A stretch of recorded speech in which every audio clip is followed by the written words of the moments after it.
नमस्कार छात्रों, आज हम विषय हिंदी इयत्ता 7वीं दूसरी इकाई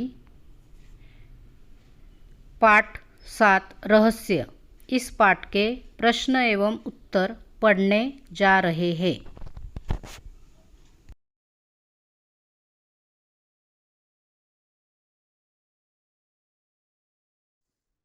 प्रश्न 1, जोड़ियाँ मिलाओ।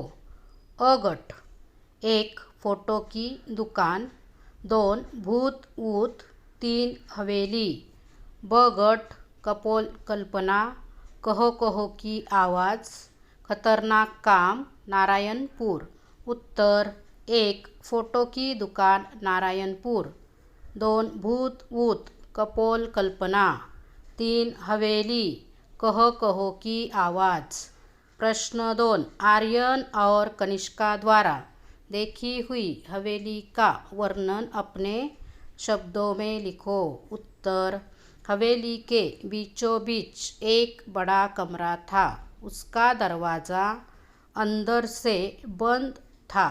खिड़कियाँ नीचे से बंद थी लेकिन ऊपर से खुली थी।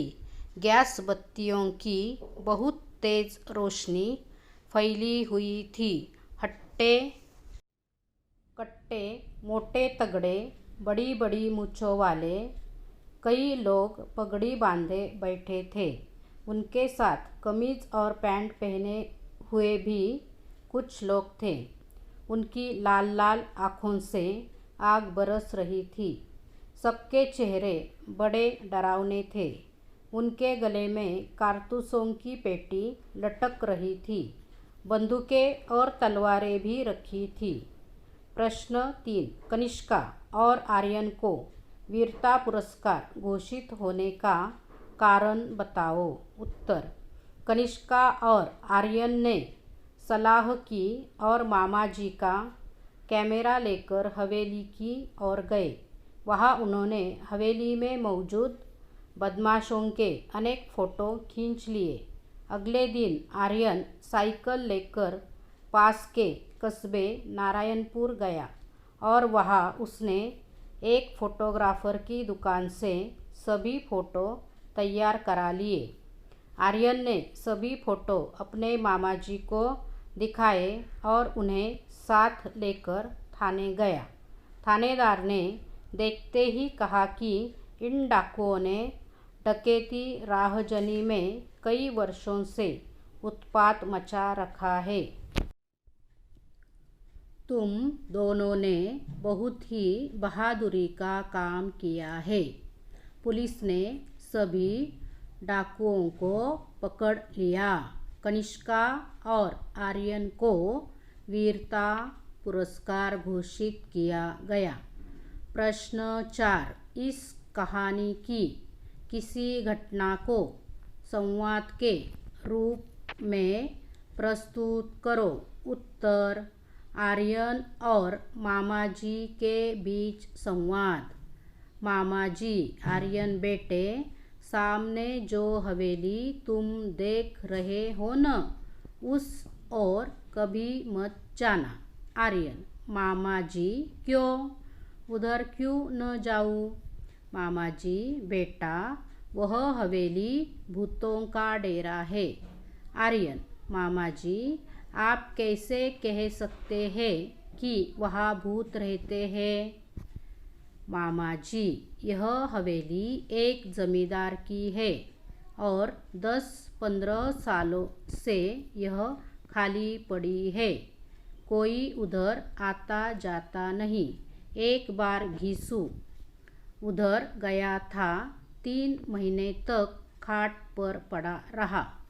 आर्यन, मामा जी, आपके पास कोई कैमरा है क्या?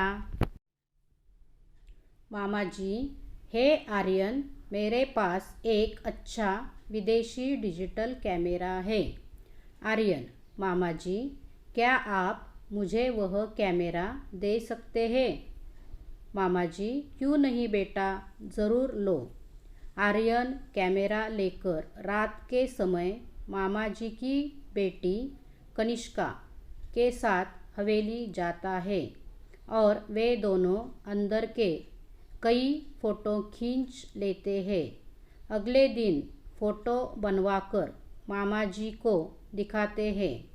आर्यन, मामा जी देखिए, यह है हवेली में रहने वाले भूत। लोगों को डराने के लिए इन लोगों ने भूत की अफवाह फैलाई है। अब आप मेरे साथ थाने चलिए। दोनों थाने जाते हैं। थानेदार हवेली पर छापा मारकर डाकुओं को पकड़ लेता है। व्याकरण और भाषा ज्ञान। जिस शब्द के द्वारा संज्ञा या सर्वनाम का संबंध अन्य शब्दों के साथ दिखाया जाए उसे कारक कहते हैं। कारक के 8 भेद होते हैं। 1. कर्ता कारक। ने, क्रिया कार्य करने वाला, जैसे कनिष्का ने सावधानी से फ़ोटो खींचे। 2. कर्म कारक। को, जिस पर क्रिया कार्य का प्रभाव पड़े, जैसे चुस्कू मुस्कू ने पैने दांतों से जाल को काट दिया। 3. करण कारक। से, जिसकी सहायता से क्रिया कार्य हो, जैसे आर्यन साइकिल से नारायणपुर पहुंचा। 4. संप्रदान कारक। के लिए, जिसके लिए क्रिया कार्य की जाए, जैसे आदित्य ने भिखारी के लिए कंबल खरीदा। 5. अपादान कारक। से, जिससे किसी वस्तु के दूर हटने या अलग होने का बोध हो, जैसे गंगा हिमालय से निकलती है। 6. संबंध कारक। का, की, के, जिससे संज्ञा का किसी अन्य संज्ञा से संबंध प्रकट हो, जैसे बीरबल अकबर के 9 रत्नों में से एक थे।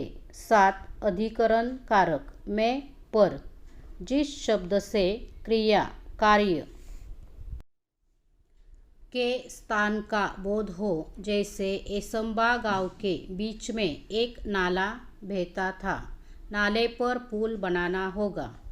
8. संबोधन कारक। अरे, अजी, हे, ओ शब्द के जिस रूप से किसी को बुलाया जाए या संबोधित किया जाए, जैसे अरे, तू कहाँ चला गया था। प्रश्न पाठ्यपुस्तक पृष्ठ 47 पर दिए गए चित्र के आधार पर सभी कारकों का प्रयोग करके वाक्य लिखो। 1. मछुआरा जाल फेंक रहा है। कर्ता कारक। 2. एक स्त्री नारियल इकट्ठा कर रही है। कर्म कारक। 3. नाविक चप्पू से नाव चला रहा है। करण कारक। 4. एक लड़का पेड़ से नारियल तोड़ रहा है। अपादान कारक। 5. लड़की मछलियों के लिए दाना डाल रही है। संप्रदान कारक। 6. एक व्यक्ति पेड़ पर चढ़ रहा है। अधिकरण कारक। 7. स्त्री टोकरी में नारियल रख रही है। अधिकरण कारक। 8. लड़का अपनी माँ को नारियल दे रहा है। संबंध कारक। धन्यवाद।